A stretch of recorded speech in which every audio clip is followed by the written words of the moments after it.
മരുഭൂമി അനുഭവം നമ്മുടെ എല്ലാവരുടെയും ജീവിതത്തിലുണ്ട്. യേശു ജീവിതത്തിൽ മാത്രമല്ല, മരുഭൂമി അനുഭവം.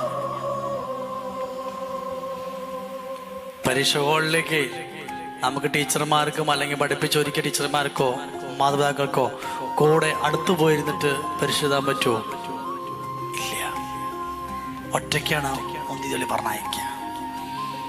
ഈശോയെ ആ മരുഭൂമി അനുഭവത്തിലേക്ക് പറഞ്ഞയക്കുമ്പോൾ മരുഭൂമി ഒറ്റപ്പെടലിന്റെ,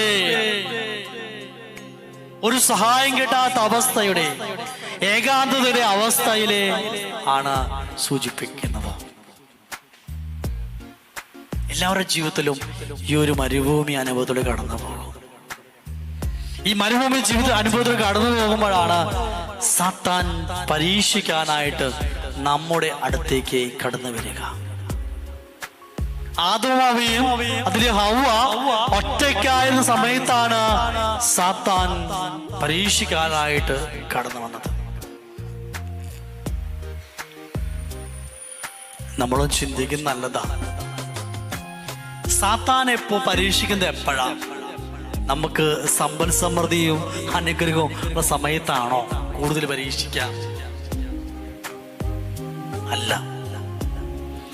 നമ്മൾ പ്രയാസമേറി ബുദ്ധിമുട്ടിയിരിക്കുന്ന സമയത്താണ് സാത്താൻ വീണ്ടും വീണ്ടും കൂടുതൽ പരീക്ഷിക്കാം.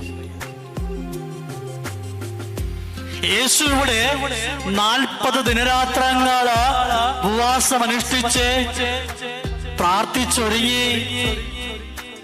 എന്നിട്ട് വചനത്തിൽ പറയാണ്, അവനെ വിശന്നു. അപ്പോഴാണ് പ്രലോഭകൻ അവന്റെ അടുത്തേക്ക് കടന്നു വരുന്നത്.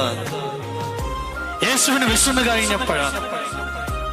നമ്മുടെ ജീവിതത്തിലെ ചില തിക്താനുഭവങ്ങൾ ഉണ്ടാകുമ്പോഴാണ് സാത്താൻ കേറി നമ്മളെ പിടിച്ചു കൊടയ.